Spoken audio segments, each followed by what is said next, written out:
बिस्मिल्लाहिर्रहमानिर्रहीम, अस्सलाम वालेकुम। पाकिस्तान और दुनिया भर में देखने और सुनने वालों को अब्दुल कादिर का सलाम।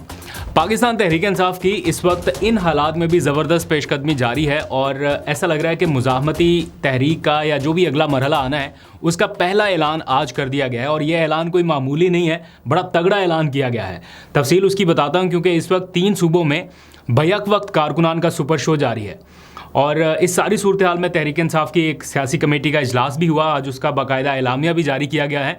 क्या सलमान अकरम राजा से अहम इख्तियार वापस ले लिया गया है? ऐसी बहुत सारी खबरें मैंने सुनी हैं और सोशल मीडिया के ऊपर भी देखी हैं। उसकी तफसील भी आपको बतानी है। फिर ओवरसीज़ पाकिस्तानियों की आमद जारी है। भरपूर किस्म का फ़ोटो सेशन इस वक्त एयरपोर्ट के ऊपर हुआ है, वो भी मैंने आपको दिखाना है। उसके विजुअल्स आ चुके हैं। और फिर अमरीकी कांग्रेसमैन जो हैं वो भी मुलाकातें कर रहे हैं। आज किस किस से मुलाकात हुई है और ये सारी डिटेल्स एक एक करके, और फिर इमरान खान के कुछ केसेस की तफसील भी शामिल करनी है। लेकिन सबसे पहले ज़रा बात कर लेते हैं उस ऐलान की जिससे ये तय हो रहा है कि पीटीआई अनकरीब किसी बड़ी कॉल की तैयारी में है और कुछ ना कुछ होने वाला है। आज बैक वक्त पंजाब, खैबर पख्तूनख्वा और सिंध से ज़बरदस्त पेशकदमी देखी जा रही है। मुज़ाहमत भी साथ साथ है, पेशकदमी भी साथ साथ है। इस वक्त अगर आप देखें, मुराद सईद, जुनैद अकबर, आलिया हमज़ा और शायद सिंध से हलीम आदिल शेख, ये वो लोग हैं जो कारकुनान को बड़े भरपूर अंदाज से मुतहर्रिक कर चुके हैं और ये सिलसिला अब कंटिन्यू है।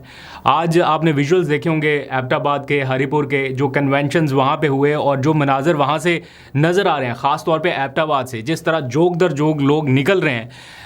इन हालात में भी इतनी मार खाने के बावजूद, इतने मुकदमात हैं, इतना कुछ ओवरऑल मतलब स्पेस नहीं है सियासी तौर पे। ठीक है, एक सूबे में थोड़ी बहुत स्पेस मिल रही है, ओवरऑल तो नहीं है, लेकिन जिस किस्म का माहौल पैदा किया गया कि जनाब ज़रा सा भी बाहर निकलेंगे तो मसले मसाइल हैं, तो उन हालात में भी लोग इस तरह निकल रहे हैं। और ये अगर आप विजुअल्स को देखें तो ऐसा लग ही नहीं रहा कि किसी किस्म का कोई डर या किसी किस्म का कोई खौफ बाकी है। तो लोग तो निकलने के लिए पूरी तरह से तैयार हैं और ये मनाजर बड़े हैरान कुन है इन हालात में। उधर अगर आप सिंध में देखें, अंदरूने सिंध, एक तो है ना कराची, उसके ऊपर भी बात करता हूँ। ये अंदरूने सिंध में जो रैली हुई है उसके विजुअल्स देखें, क्योंकि वहाँ पे ज़िमनी इलेक्शन होने जा रहा है, तो वहाँ पे भी आवाम भरपूर तरीके से पार्टिसिपेट कर रही है, ये जानते हुए भी कि जो जनरल इलेक्शन है उनके क्या नताइज रहे हैं, ज़िमनी इलेक्शन में क्या हो सकता है, लेकिन लोग पीछे नहीं हट रहे। फिर आज कराची ने ज्वाइन करना था कन्वेंशन को, क्योंकि एक पूरी लहर चल रही है। इधर पंजाब में रैलीज़ हो रही हैं, कोई जीटी रोड पे, कोई किधर, और उधर केपी में कन्वेंशन हो रहे हैं। तो वैसे सिंध पहले से ही लगा हुआ था, सिंध में पहले ही एक्टिविटीज़ जारी थी, कराची में ख़ास तौर पे हमने देखा। लेकिन आज उन्होंने भी एक कन्वेंशन का इनेकाद किया और मैंने कुछ विजुअल्स देखे कि पुलिस एहलकार जो है वो उस मार्की तक पहुंच गए जहां पर ये कन्वेंशन होना था। तो कोशिश करते रहे हैं बाहर भी अंदर भी कि ये कन्वेंशन ना हो पाए। और आखिरी इतला तक जब मैंने आखिरी दफ़ा चेक किया था, विजुअल्स देखे, तो कारकुनान जो है वो मुज़ाहमत करते हुए उस कन्वेंशन के अंदर दाखिल हो गए कि जनाब हमने यहाँ पर अपना इवेंट जो है वो करना ही करना है। तो ये ओवरऑल माहौल है कि हर जगह पे कोई ना कोई एक्टिविटी हो रही है। पीटीआई की सियासी कमेटी क्या कर रही है, क्या सोच है, उसके ऊपर आने से पहले आज के शोडाउन की सबसे अहम बात जो पीटीआई केपीके के जो प्रेसिडेंट हैं जुनैद अकबर, उन्होंने की है। और वो ये कह रहे हैं कि हम इसी महीने खैबर पख्तूनख्वा से आने और जाने वाले तमाम रास्ते बंद कर देंगे। और साथ ही उन्होंने अपने जो कारकुनान हैं या तंजीमी ओहदेदारान हैं उनसे ये कहा है कि वो उनकी एक तरह से ड्यूटी होगी कि वो देखें कि कौन कौन से रास्तों से कहाँ कहाँ पर जाया जा रहा है, चाहे ये रास्ते गिलगित की तरफ जा रहे हैं या उधर हमसाया मुल्क की तरफ जा रहे हैं, अफ़गानिस्तान की जानिब, या जहाँ कहीं पे भी हैं। तो ये एक सोच पाई जा रही है। मुझे नहीं पता इसके कॉन्सिक्वेंसेस क्या होंगे, ये पीटीआई कर सकती है नहीं कर सकती, इसके असरात क्या होंगे, लेकिन कहीं ना कहीं ये अंदर खाते सोच पाई जा रही है कि हम रास्तों की बंदिश वाला ऑप्शन भी अडॉप्ट करें। इंशाअल्लाह ताला इसी महीने हम कीपी में जितनी भी रास्ते हैं, चाहे गिलगित बल्तिस्तान जाए, चाहे अफगानिस्तान जाए, चाहे पंजाब जाए, चाहे बलूचिस्तान जाए, जहां से जाए उसकी निशानदेही करे। धरना कहां रखना है, रोड बंद होगा, कोई नहीं जाएगा ना आएगा, आप यहां से फैसला कर ले। अगर ये सारा कुछ होता है, ऑब्वियसली तकलीफ तो होगी बहुत सारे लोगों को, सूबे के लोगों के मसले मसाइल रहेंगे।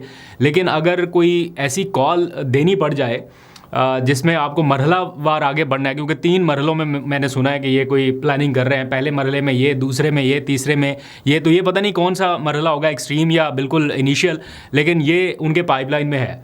और ये ऐसा समझ लीजिए कि इस मुज़ाहमती मरहले का दूसरा अहम ऐलान था। जो पहला बड़ा ऐलान था वो मुराद सईद की जानिब से हमने सुना जब वो अपने लोगों से ये कह रहे हैं, बल्कि और भी उनके जो करीबी हैं वो भी ये अब पिच करना शुरू हो गए हैं बातचीत के, हम पैदल मार्च करेंगे और इस बार गाड़ियों के ऊपर काफिला नहीं आएगा। तो पैदल मार्च मुमकिन हो पाएगा खैबर पख्तूनख्वा से इस्लामाबाद की जानिब, ये भी क्वेश्चन मार्क इटसेल्फ है। लेकिन अगर मरहलावार करना है या रास्तों में इंतजामात करने हैं तो ये फिर एक अलग नौइयत का रहेगा। बट इस टाइम जो ग्राउंड रियलिटी है उसको देख के लग रहा है कि इसमें शायद बहुत ज़्यादा अब टाइम ना लगे, क्योंकि दबाव PTI की मरकज़ी क़यादत के ऊपर बढ़ रहा है कि अब और कितना इंतज़ार करना है। आपने मौलाना का इंतज़ार करना है, आपने हुकूमत का इंतज़ार करना है, आपने किसी और फरीक का इंतज़ार करना है। बातचीत हो नहीं रही है, मामला वहीं पे रुके हुए हैं, मुलाकातें हो नहीं रही। इमरान खान का जेल में रहना नॉर्मलाइज हो रहा है। मामला इमरान खान की रिहाई से लेके उन तक रसाई तक आ चुका है कि सिर्फ रसाई दी जाए। तो ये सारा माहौल जो है ना, ये उनके ऊपर एक तरह से दबाव बढ़ा रहा है। अब आज ही PTI की सियासी कमेटी का भी इजलास हुआ। जाहिर बात है उसमें ये सारी चीज़ें डिस्कस की गई होंगी। हम तो उसमें इजलास में नहीं बैठते कि आपको बिल्कुल मनोवान अंदर की सिचुएशन बताएं, राब्ता ही रहता है लोगों से। बहरहाल जो आज एक एलामिया जारी किया गया है उसमें इमरान खान से मुलाकात के लिए तरीक़ाकार पर इत्तफाक हुआ है। मतलब आप इमेजिन करें, इमरान खान की रिहाई वाले सारे मामला भी डिस्कस होते ही होंगे, ऑब्वियसली मैं ये नहीं कहता नहीं होते, लेकिन इस टाइम जो फोकस है वो उन तक रसाई के मामले तक आके रुक चुका है। और साथ ही ये रसाई वाले मामले में एक ट्विस्ट भी है, आपको भी बताता हूँ। एलामिया के मुताबिक इस इजलास में ये तय पाया है कि इमरान खान से मुलाकात के लिए अब एक 5 रुकनी कमेटी तश्कील दी जाएगी और ये कमेटी हर मंगल या जुमेरात को जो इमरान खान से मुलाकातें होती हैं उन लोगों के नाम मुरतब करेगी कि कौन कौन जाके मिलेगा। और इसकी पेशगी मंजूरी अगर मुमकिन हो सका तो वो भी इमरान खान साहब से ले ली जाएगी। यानी जब भी मुलाकात होगी तो उनसे पूछ लिया जाएगा कि अगली मुलाकात में आप किन लोगों से मुलाकात करना चाहते हैं या किन लोगों को बुलाना चाहते हैं, ताकि उनके नाम पहले से तय कर लिए जाएँ। तो ये इख्तियार इस 5 रुकनी कमेटी का होगा। इसमें कौन कौन शामिल होंगे हमने पूछा सेक्रेटरी इत्तलात से, तो उन्होंने कहा कि ये एक अभी इनिशियल चीज़ हमारी तय हुई है, उसमें नाम आ जाएंगे। बैरिस्टर गौहर और सलमान अकरम राजा मिलकर डिसाइड कर लेंगे कि किन किन के नाम हैं। ऑब्वियसली इसमें इंतज़ार पंजोता हो जाएंगे, 2-3 तो यही हैं, फिर साथ में शिबली फराज आ जाएंगे, एक आध कोई और होगा, तो यही होते हैं, उमर अयूब हो जाएंगे। तो ये 5 लोग तय कर लेंगे कि किस किस ने मिलना है। फिर तय ये भी हुआ है कि फहरिस्त के अलावा कोई भी फ़र्द जिसका इसमें लिस्ट में नाम ही नहीं है वो इमरान खान से मुलाकात नहीं करेगा, चाहे कुछ भी हो जाए। जिसका फहरिस्त में नाम है सिर्फ वही जाएगा। और अगर इस फहरिस्त से हट के कोई जाएगा मुलाकात करने, जैसे पिछली मरतबा बैरिस्टर अली ज़फ़र चले गए थे, मुबशर चले गए थे और भी 1-2 लोग गए, तो अगर इस बार कोई ऐसा करेगा तो ये पार्टी डिसिप्लिन की खिलाफ वर्जी और मुकर्रर करदा जो कवायद हैं उनसे मुनहरिफ होना तसव्वुर किया जाएगा, जिसके ऊपर कार्रवाई हो सकती है। ये आज तय किया गया है। फिर ये भी कहा गया है कि फहरिस्त में दिए गए अफराद में से किसी भी फ़र्द को अगर इंतज़ामिया इजाज़त नहीं देती कि जनाब नहीं हम आपको नहीं जाने देते, जैसे सलमान अकरम राजा को अक्सर रोक लेते हैं, तो उस सूरत में बाकी अफराद क्या करेंगे। ये भी तय किया गया है कि बाकी अफराद ज़ेर एहतजाज यानी एहतजाज करेंगे और उसके बाद वो इमरान खान से मुलाकात करेंगे। उनको बाहर की सिचुएशन तो ज़ाहिर बात है बतानी है, तो इसलिए जो उस फहरिस्त में शामिल लोग हैं उनमें से बेशक 2 मिले 3 मिले, लेकिन मिलेगा वही जिसका नाम फहरिस्त में होगा। लेकिन ट्विस्ट इस सारे मामले में ये है कि खैबर पख्तूनख्वा के जो हुकूमती ओहदेदारान हैं उनको इस सारे मामले से इस्तिस्ना करार दिया गया है कि वो किसी भी दिन जब चाहें, जब उनकी मुलाकात तय हो जाए, वो इमरान खान से मुलाकात के लिए आज़ाद होंगे। उनको इस 5 रुकनी कमेटी से कोई इजाज़त लेना या इसकी जो पाबंदी करना है वो लाजम नहीं होगा। यानी जो मैं समझ पाया हूँ वो ये कि अगर लेट्स सपोज के मिनरल एक्ट इमरान खान से मंजूर कराना है, उसकी मंजूरी दरकार है, तो सलमान अकरम राजा या अलीमा खान की इनपुट के बगैर भी ये मंजूरी उनसे हासिल की जा सकती है, क्योंकि KPK के जो हुकूमती अफराद है, कौन हो सकता है, अली अमीन गंडापुर, बैरिस्टर सैफ या कोई एक आध और, वो जाके इमरान खान से मुलाकात कर सकते हैं। उनको कोई पेशगी इजाज़त लेने की ज़रूरत नहीं है। हो सकता है वैसे सूबे के मामलात के हवाले से भी ये तय किया गया है कि अली अमीन गंडापुर ने चूँकि राब्ते वगैरह करने हैं या मुज़ाकरात के हवाले से कोई राब्ताकारी करनी है तो वो कभी भी किसी भी टाइम जाके मिले। बट ओवरऑल अगर सियासी अफराद मुलाकात ना भी करें तो लगता है कि ये मिनरल एक्ट वाला जो काम है ये खैबर पख्तूनख्वा के हुकूमती लोग जो है वो जाके इमरान खान से मिलके करा लेंगे। लेकिन मैं एक बात बता रहा हूँ कि अगर अलीमा खान, मुराद सईद, सलमान अकरम राजा इनमें से इसके ऊपर स्टैंप ना लगी या इनमें से किसी ने इंडोर्स ना किया तो फिर बेशक बाहर आके ये बैरिस्टर साहब या अली अमीन गंडापुर भी आके अगर कह दें कि हमने इमरान खान से मंजूरी ले ली और वो मान गए हैं, तो मेरा ख्याल है कारकुनान फिर भी सवाल उठाएंगे।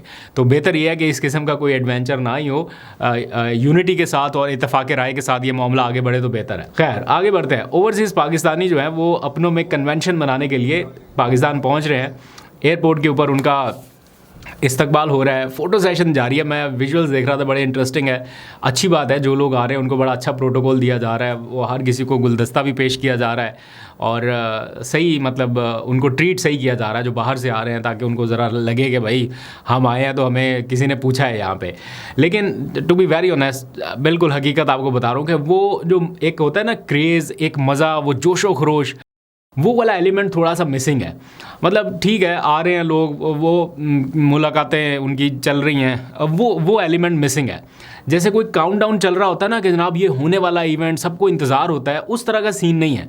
हुकूमती सतह पर भागम भाग हम देख रहे हैं कि बयानात जारी हो रहे हैं, इधर उधर तैयारियां हो रही हैं, हुकूमती लेवल पे अटैम्प्ट्स ज़्यादा है, लेकिन जो आने वाले लोग हैं उनमें वो जोश खरोश नज़र नहीं आया कि मतलब आने से पहले कोई वीडियो पैगाम जारी हो रहे हों, जनाब हम जा रहे हैं। हमने देखा ना अक्सर लोग एयरपोर्ट से आते हैं तो वो एक ख़ास किस्म की तस्वीर, बैनर्स या वो एक अपना आप दिखाते हैं कि जनाब हम पाकिस्तान पहुँच गए और हम जा रहे हैं। वो तैयारियाँ थोड़ी सी मिसिंग है, वो डॉट्स थोड़े से कनेक्ट करने वाले हैं। अदरवाइज़ ठीक है, इवेंट ओवरसीज़ पाकिस्तानियों के लिए मैं तो हमेशा से इसको सपोर्ट करता हूँ, क्योंकि ओवरसीज़ पाकिस्तानी जितना हमारे दिल के करीब हैं शायद ही कोई और हो, लेकिन ये बात जो फैक्ट है वो तो बतानी है। खैर, और भी कुछ लोग इस वक्त बाहर से आए हैं पाकिस्तान, अमरीकी कांग्रेसमैन, उनकी मुलाकातें जारी हैं। आज सुबह के व्लॉग में मैंने आपको बताया था कि वो वज़ीर मनसूबाबंदी से मिले हैं, उनसे उन्होंने काफ़ी सारी चीज़ें डिस्कस की हैं। फिर अब अगली उनकी जो मुलाकात है आज, जो बड़ी अहम थी, वो हुई है वज़ीर दाखिला से, और काफ़ी अच्छा इस्तकबाल उनका किया गया है। जो एलामिया जारी किया गया उसके मुताबिक सिक्योरिटी, तिजारत, ताल्लुकात, ये दो तरफ़ा जो मामला हैं इनके ऊपर तबादला ख्याल किया गया। ऑब्वियसली एलामिया में यही सारा कुछ होता है, प्रेस रिलीज़ में यही होता है। अब अंदर क्या डिस्कस हुआ है ये किसी को मालूम नहीं है, और सब ये जानना चाहते हैं कि अमरीकी कांग्रेसमैन ने इमरान खान की रिहाई या उन तक रसाई के हवाले से कोई बात की है या नहीं की, लेकिन अभी तक मीडिया में या ओवरऑल ज़राए के हवाले से भी कोई ऐसी चीज़ सामने नहीं आ सकी। सबको इंतज़ार है कि पीटीआई के लोगों से वो कब मिलते हैं, इमरान खान से मुलाकात के हवाले से उनका क्या मौक़िफ़ है। एक आध दिन में शायद सिचुएशन क्लियर हो जाएगी। जहाँ तक बात है इमरान खान के केसेस के हवाले से, कल 9 मई के 8 मुकदमात में उनकी जो ज़मानत पेंडिंग है उसका केस एक बार फिर से लाहौर हाई कोर्ट में टेकअप हो रहा है। फिर से वकला की एक बड़ी तादाद, रहनुमाओं की, या ये जो पीटीआई के मुंतखब अरकान हैं, इनकी बड़ी तादाद इस्लामाबाद और लाहौर हाई कोर्ट में मौजूद होगी, और वहाँ पर देखते हैं कि क्या माहौल रहता है, ज़मानत का फ़ैसला होता है या नहीं होता। जो इमरान खान के लॉयर थे सलमान सफदर, उन्होंने अपनी सारी कार्रवाई या दलाइल मुकम्मल कर लिए थे। अब प्रोसिक्यूशन ने अपने दलाइल देने हैं, देखते हैं कि वो क्या कहते हैं और उनको अदालत किस हद तक एंटरटेन करती है। फिर बुशरा बीबी के हवाले से खबर यह है कि जेल में बेहतर सहूलियात के हवाले से उन्होंने एक दरख्वास्त दायर की थी कि जनाब इन्हें बेहतर सहूलियात मिलनी चाहिए। तो गुज़िश्ता समात पर कोई एतराज़ लग गया था, तो जस्टिस इनाम अमीन मिन्हाज साहब जो हैं एडिशनल जज 11वें नंबर के, उन्होंने इसके ऊपर एतराज़ जो है वो बरकरार रखा था और पीटीआई के वकला को कहा था ये एतराज़ दूर कर दें। अब वो एतराज़ दूर कर दिया गया है और कल अब इसकी भी समात होनी है। देखते हैं कि अब उनको कोई रिलीफ मिलता है या नहीं मिलता। ओवरऑल इमरान खान के जितने केसेस इस टाइम है, क्या सिचुएशन है, कौन से केस में कौन सा स्टेज है, ये एक मैं अलग से व्लॉग करूँगा। आज पूरी डिटेल्स आ चुकी हैं, तो वो मैं आपको नेक्स्ट व्लॉग में बता दूंगा कि क्या क्या केसेस चल रहे हैं और कौन कौन से स्टेज पे पहुँचे हैं और क्या इसमें रुकावटें हैं। अभी तक के लिए इतना, अपना बहुत सा ख्याल रखिए। अल्लाह हाफिज़।